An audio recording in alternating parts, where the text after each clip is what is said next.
अरे सोमा, सोमा, सुबह हो गई, उठ जा, अभी तक सो रही है। हाँ माँ, उठ रही हूँ। काफी थकावट सी लग रही है और शरीर भारी भारी सा लग रहा है। क्या ये क्या कह रही है?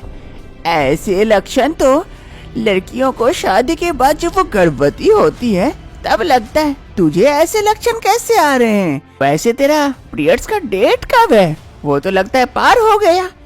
अरे माँ, तू भी क्या कह रही है? एक काम करना, आज चलना मेरे साथ डॉक्टर के पास, वहाँ दिखा के आऊंगी। नहीं पता आजकल की लड़कियाँ क्या क्या करते रहती है, और अगर कहीं कुछ उल्टा सीधा पता चला ना तो देखना तेरा हालत क्या करती हूँ मैं। ये कहते हुए सुशीला देवी चाय का कप टेबल पर रखकर वहाँ से चली जाती है। अरे मेरा तो सच में पीरियड्स का डेट मिस हो गया, और ऐसे लक्षण, कहीं मैं प्रेग्नेंट? अरे कुछ दिन पहले तो मैं, अरे नहीं नहीं नहीं, ऐसा कुछ नहीं हो सकता है। मैं अभी जाकर जल्दी से चेक करती हूँ, मेरे पास किट होगा। शोमा जल्दी से वॉशरूम की ओर भागती है। शोमा जल्दी से वॉशरूम आती है प्रेगनेंसी किट लेकर चेक करने के लिए। हे ऊपर वाले, नेगेटिव आ जाना, नेगेटिव आ जाना, कोई भी कीमत पे पॉजिटिव मत आना, नहीं तो माँ मुझे नहीं छोड़ेगी, वो तो मुझे जिंदा चबा जाएगी। शोमा इंतजार करती है। प्रेगनेंसी किट हाथ में थी, तभी वही होता है जो शोमा नहीं चाहती थी। प्रेगनेंसी किट में पॉजिटिव आ जाता है। अरे ये क्या हो गया, मैं प्रेग्नेंट हूँ, अब मैं क्या करूँ? मुझे संतोष से बात करना चाहिए जल्दी से। शोमा जल्दी से वॉशरूम से चली जाती है, लेकिन गलती से अपना प्रेगनेंसी किट यहीं भूल जाती है।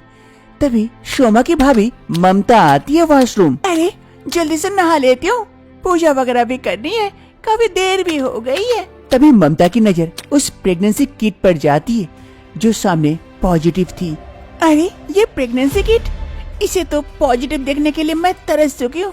2 साल हो गए शादी को, लेकिन अभी तक मैं प्रेग्नेंट नहीं हो पा रही हूँ। और ये प्रेगनेंसी किट किसकी है? और ये प्रेग्नेंट, इस घर में तो और कोई नहीं।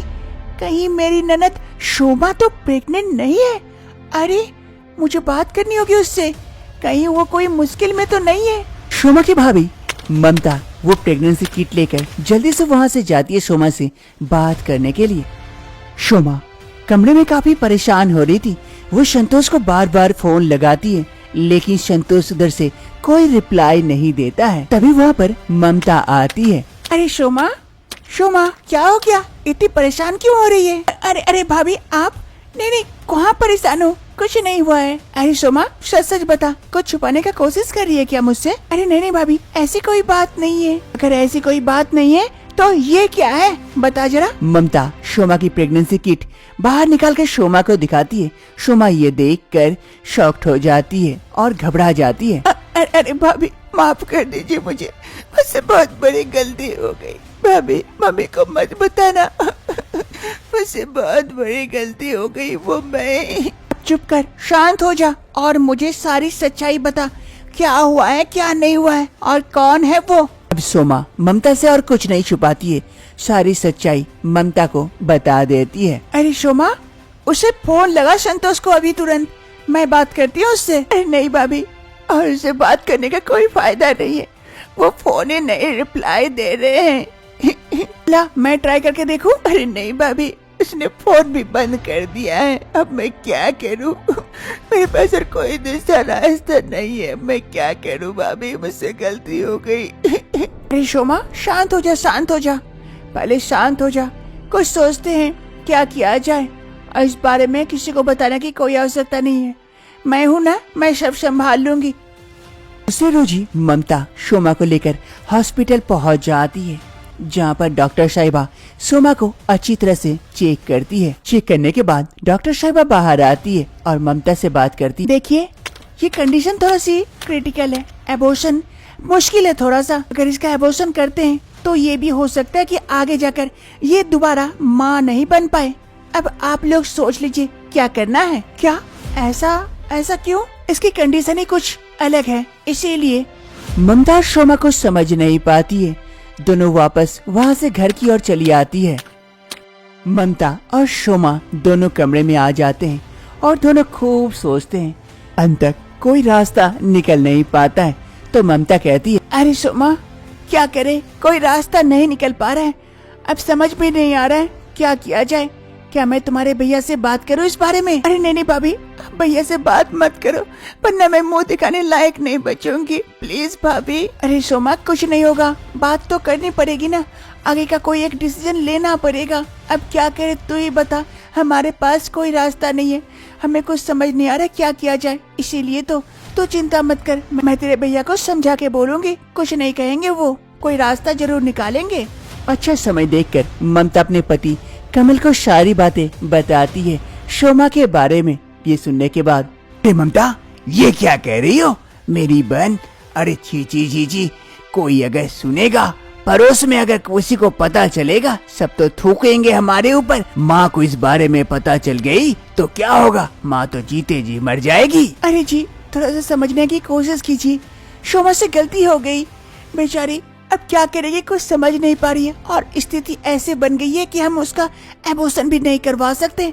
अब करे भी तो क्या करे, इसीलिए तो आपके पास आए, आप कोई रास्ता निकालिए। आपकी ही बहन है, कहीं आप उसे डांटने गए और वो कोई गलत कदम ना उठा ले, इसीलिए तो। ठीक है, मैं देखता हूँ क्या कर सकता हूँ, मुझे थोड़ा सा समय दो सोचने का। ऐसे ही कुछ समय बीतते हैं। एक रोज कमल अपने साथ अपने कलीग को लेके आता है घर में। तभी वहाँ पर शोमा आती है चाय देने के लिए। ये लीजिए चाय। तभी शोमा और सूरज की नजरें मिलती है। सूरज मनी मन पहले से शोमा को पसंद करता था, लेकिन कुछ कह नहीं पाता था। फिर शोमा वापस वहाँ से चली जाती है। अरे कमल जी, मैं आपसे कुछ बात करना चाहता हूँ, अगर बुरा ना माने तो। अरे हाँ हाँ सूरज, कहो ना, बुरा किस बात का यार। कमल जी, मैं आपकी बहन शोमा को खूब पसंद करता हूँ और मैं चाहता हूँ उससे शादी करना।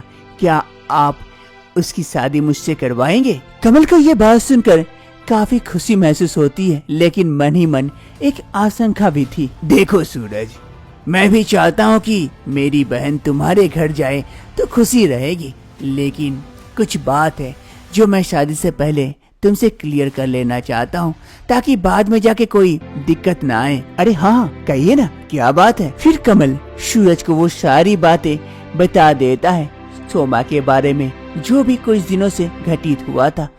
सूरज इस बारे में कुछ देर सोचता है। क्या हुआ सूरज, अब बताओ, क्या कहते हो? मुझे पता है ऐसे लड़की को एक्सेप्ट करना थोड़ा सा मुश्किल होता है। अरे नहीं भैया, ऐसी कोई बात नहीं है, मैं शादी के लिए तैयार हूँ। मैं शोमा से प्यार करता हूँ और मैं प्यार के खातिर उसके बच्चे को भी अपना सकता हूँ। आप शादी की तैयारी कीजिए। क्या सच में तुम शादी के लिए तैयार हो सूरज?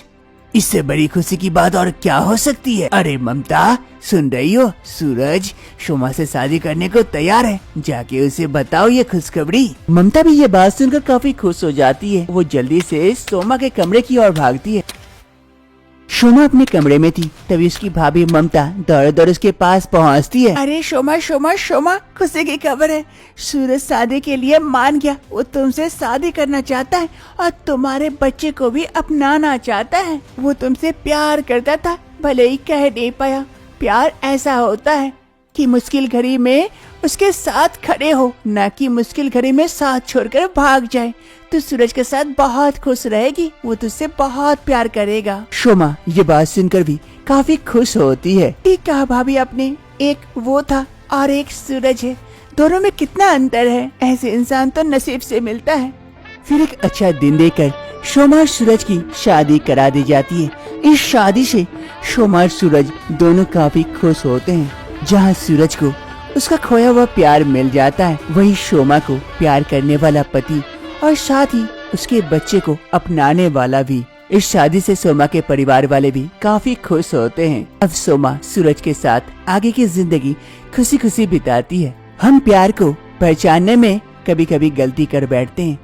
कोई होता है जो मुश्किल घड़ी में साथ छोड़कर चला जाता है, लेकिन ऐसा भी कोई होता है जो मुश्किल घड़ी में आपके साथ खड़ा रहता है।